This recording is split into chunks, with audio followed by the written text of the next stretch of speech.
안녕하십니까. ABC경제 소호성입니다. 반갑습니다.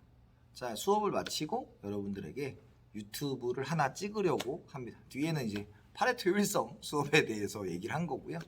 자, 오늘은 이제 우리 유튜브에서는 좀 경제적인 수업적인 부분보다 여러분들이 시사적으로 어떤 걸 좀 알고 있느냐 이런 것들을 좀 얘기를 하려고 하는 거니까 오늘은 그 부동산에 대한 이야기를 하려고 해요. 부동산이고 넓게 말하면 부동산, 좁게 말하면 아파트에 대해서 이야기를 해보려고 합니다.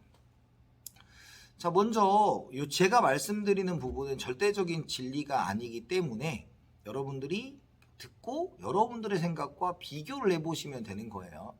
근데 제가 이제 또 경제 강사고 여러 가지를 같이 해보면서 느낀 점들을 이제 말씀을 드리려고 합니다. 자, 먼저 부동산 중에서 아파트가 주가 됩니다. 자, 왜냐하면 부동산은 굉장히 다양해요. 뭐 토지도 있고, 그 다음에 단독주택도 있고, 빌딩도 있고, 뭐 이런 것들이죠. 그런데 그런 부분에 있어서 거래가 쉽지 않아요. 근데 아파트는 규격화된 집의 형태가 있고, 그래서 예전에는 그런 식으로 사고 파는 것들이 좀 쉬웠던 게 뭐냐면 돼지였어요. 돼지는 뭐 이게 특별한 품종이 아닌 이상 어떤 키로수 크기 뭐 이렇게 재가지고 판매를 하잖아요. 그래서 아파트 같은 경우는 가격의 흥정이 굉장히 쉽습니다. 왜냐하면 아파트 같은 경우는 그 집의 규격이 일정하게 되어 있고 일정 규격의 집이 나가게 되면 그 아파트의 가격이 이렇게 선정이 되는 거죠. 그래서 대부분 이제 2020년, 2021년 그 코로나 팬데믹 이후에 아파트 가격이 엄청나게 올라갔고 그 부분들에 있어서 이제 사람들이 이제 수요 측의 문제냐, 공급 측의 문제냐 이런 얘기들을 굉장히 많이 다루었던 것 같습니다.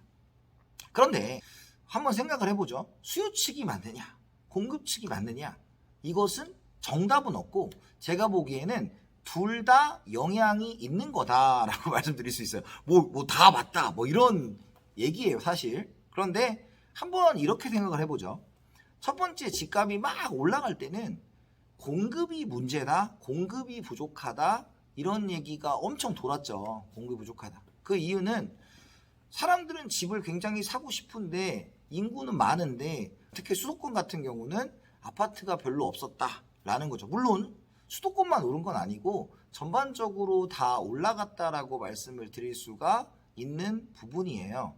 그러면 그때는 왜 공급이 부족했냐? 첫 번째는 우리가 이제 저한테 경제를 배우신 분들은 장단기에 대해서 말씀드릴 수 있지만 특히 주택 같은 경우는 단기에는 집이라는 게 집이야! 그럼 집이 지어지는 게 아닙니다.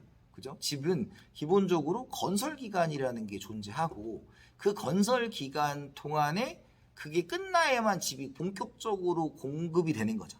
그래서 단기에는 주택의 공급이, 아파트의 공급이 쉽지 않아요.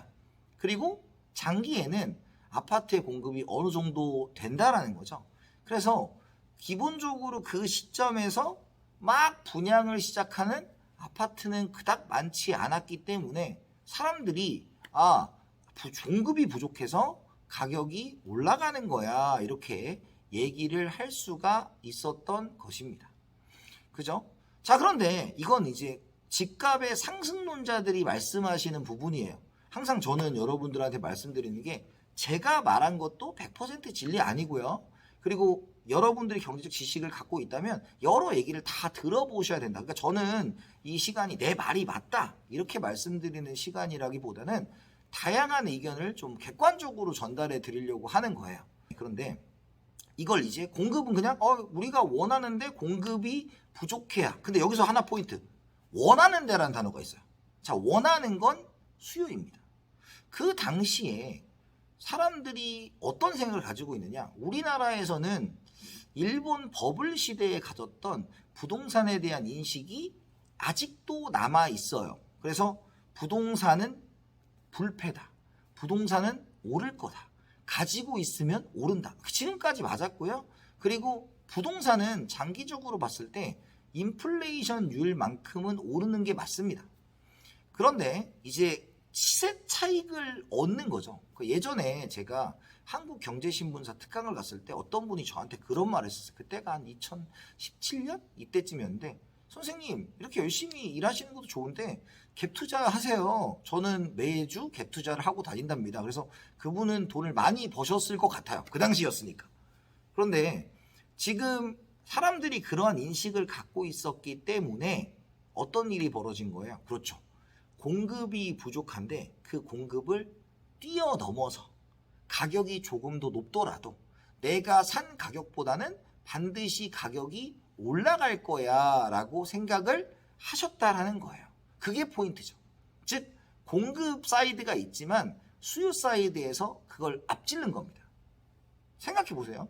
우리가 그것이 가능했던 이유는 첫 번째가 부동산에 대한 불패적 인식, 가격이 지속적으로 오를 거라는 인식이 있었고, 두 번째는 자금의 조달이 어렵지 않았어요. 그 당시에 우리 한국은행 이자율이 0.5%였기 때문에 우리가 뭐 1% 이자, 2% 이자, 뭐 고정금리가 3% 이자 이런 식으로 금방 돈을 빌리는데 문제가 없었다는 말이죠.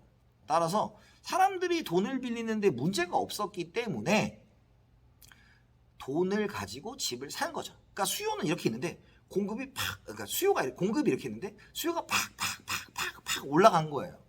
그러니까 우리는 알고 있죠.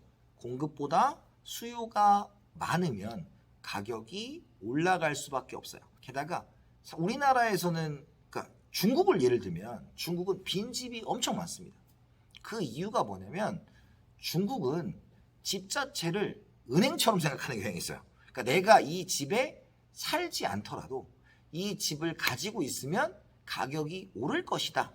이렇게 생각하는 부분들이 분명히 존재를 합니다. 따라서 집이 비어 있더라도 나는 집을 보유하고 그것을 은행 구자처럼, 계좌처럼 이렇게 생각하는 경우가 있었고, 특히 우리나라도 부동산에 대한 자산의 인식이 엄청 강하기 때문에 그런 식으로 집을 사들이기 시작을 한 거죠. 그래서 우리 뉴스 보시면 어떤 한 분이 아파트 한 동을 가지고 있다. 아, 대단한 거죠. 한 동을 가지고 있다. 대단한 거죠. 그런 식으로 한 사람이 집을 여러 채 가진 거죠. 그러니까 인구 비례로 생각하면 안 되는 거예요. 그 집을 내가 가지고 차익을 누릴 거다. 그래서 우리 뭐 좀 안 좋은 뉴스긴 하지만 빌라왕이 누구를 바지 사장으로 내세웠고 거기 때문에 뭐 전세 사기가 있었고 이런 것들이죠. 특히 이 전세라는 제도는 우리나라의 집값을 올리는 가장 큰 원인 중에 하나였죠. 왜? 그 당시만 해도 전세 자금 대출이 어렵지 않았어요. 그러니까 집주인이 이만큼의 집값이 올랐으니까 전세 자금을 팍 올려더라도 자금을 조달하기 쉬웠던 거예요. 그러면 집값이 올라간 만큼 전세 자금이 조달되면 그것을 갭 투자, 전세금을 빼고 나머지 금액으로 하는 투자를 갭 투자라고 하는데 그 투자가 쉬웠던 것입니다. 그럼 결론적으로 그 2020년, 2021년의 상황은 수요 사이드를 올릴 수 있는 엄청난 요인들이 있었던 거예요. 그래서 공급은 그대로 있는데 수요가 증가했기 때문에 상대적으로 공급이 부족하다라는 공급 사이드를 강조함으로써 집값이 올라간다라는 표현을 하시는 거죠. 다만 이걸 다 댕강 잘라먹고 그냥 공급 부족이야 이렇게 얘기하니까 우리가 이제 반은 인정을 하고 반은 인정하지 못하는 그런 상황이 도래했던 것입니다. 자, 여기까지 정리를 하자면 공급은 크게 늘지 않았는데 수요 쪽에 호재가 많았다. 뭐 이자율이라든지 그리고 집에 대한 자산 가치의 증가를 인식하는 사람들의 예상이라든지 이런 것들이 컸기 때문에 집값이 올라간 거다라는 겁니다. 자, 그럼 현재는 어떨까요? 현재는 이제 그런 것들이 꺼졌죠. 대표적인 게 뭐냐면 미국의 금리 인상입니다. 기본적으로 이런 얘기를 하더라고요. 집값이 오르는 데 있어서 가장 중요한 것 중에 하나가 경기와 금리라는 얘기가 있어요. 경기와 금리. 그래서 경기가 어떻게 될 거냐? 금리가 어떻게 될 거냐? 근데 어떤 분들은 이런 말씀 하시더라고요. 금리가 그렇게 중요하지 않다라고 말씀하시는 분들이 계세요. 근데 여러분 생각해 보세요. 우리나라의 소득에 뭐 대략적인 걸 따지면 봉급생활자 중에서 연봉 1억이 상위 3% 내외다라는 얘기가 있습니다. 그러면 실수령액은 600만 원 초반대예요. 그러면 예를 들어서 지금 이자율이 뭐 4% 이자율이고 그다음에 원리금 균등 상환을 한다고 했을 때 한 300만 원 정도를 30년 동안 내야 됩니다. 30년 동안. 쉽겠어요? 여러분들 이제 30년 동안 물론 낼 수 있는 분들도 계시고 그런 분들도 있겠지만 쉽지 않아요. 그래서 지금 이제 빚을 내기가 쉽지가 않아진 겁니다. 그래서 저는 가장 중요한 게 첫 번째가 금리라고 봐요. 왜? 이자 비용을 감당하기가 쉽지 않을 정도의 이자율이 되었다라는 겁니다. 두 번째가 경기예요. 경기. 왜? 지금 뉴스에서 보시면 아시겠지만 뭐 여러 가지 뭐 레고랜드 사태, 그 다음에 이런 미분양, 그 다음에 중국과의 수출 부진 뭐 이런 것들이 본격적으로 나타나기 시작한 시점이라서 경기가 크게 좋아질 거라는 인식을 하지 않아요. 그러면 경기가 좋아져야 사람들이 돈을 쓰고 그거에 따라서 여러 가지 사업들을 벌이고 할 텐데 그게 이제 쉽지가 않아져 버린 상황입니다. 그죠?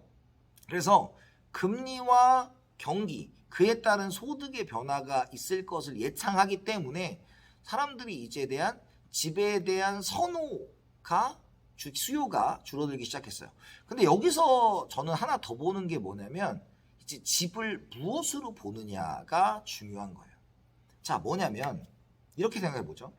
여러분들 우리가 뭐 소위 좋은 땅이라고 하는 강남에 살고 싶지 않은 사람은 없습니다.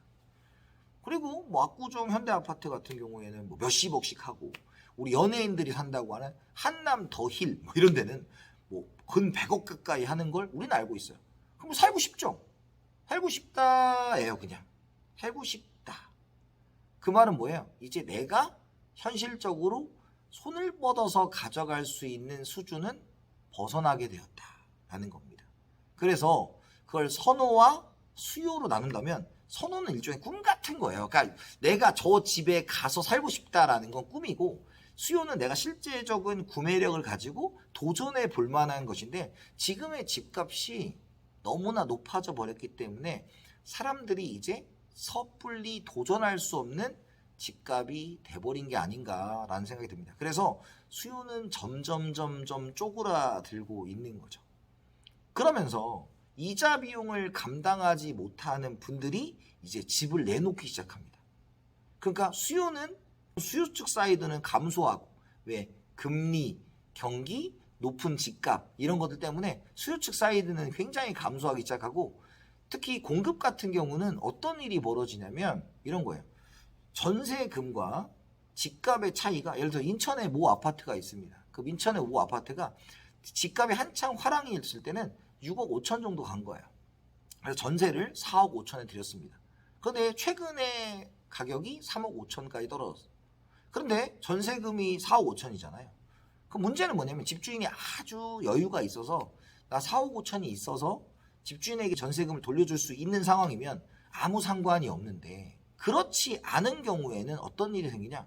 여러분들 생각해 보세요. 여러분 집주인이면 이건 진짜 합리적 경제인에서 얘기한 거예요. 뭐 악의 이런 거 하나도 없고 집주인이면 4억 5천을 변제하려면 1억을 집을 팔아도 1억을 더 얹어야 가능하잖아요.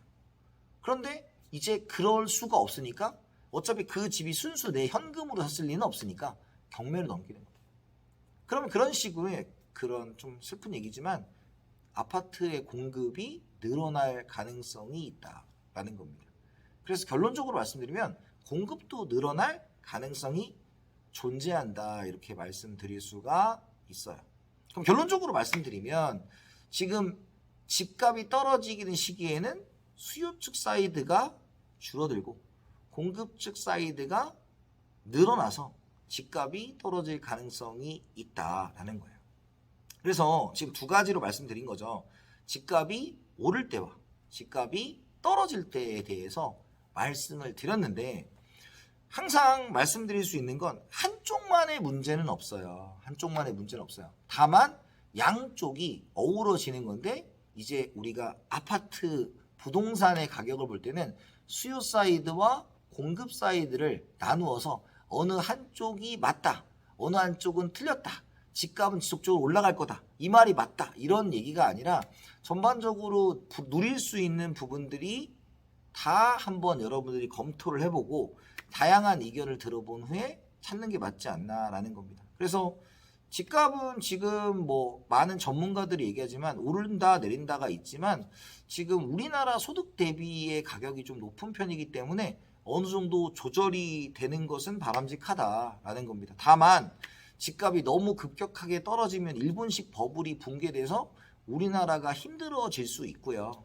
그렇지만 이 높은 집값으로는 0.7에 해당하는 출산율이 더 높아질 수가 없는 거고, 물론 우리도 미국처럼 여러 가지 글로벌한 인종들이 와서 살면 될 수긴 하겠지만 어쨌든 우리 국민들이 안정적으로 결혼을 해서 아이를 낳을 수 있는 그런 환경은 아니기 때문에 어느 정도 조절이 되는 게 바람직하다라는 말씀을 드립니다. 이건 전적으로 저의 생각이고요. 이게 옳다 그르다는 여러분들의 각자 의견에 맡기도록 하겠습니다. 자, 오늘은 부동산 가격에 대한 이야기를 한번 해봤고요. 다음에 또 재밌는 주제가 있으면 다시 한번 찾아뵙도록 하겠습니다. 수고하셨고요. 여러분들 오늘 하루도 보람차게 보내시길 바라면서 조태꾸알 부탁드리겠습니다. 수고하셨고 다음에 뵙겠습니다.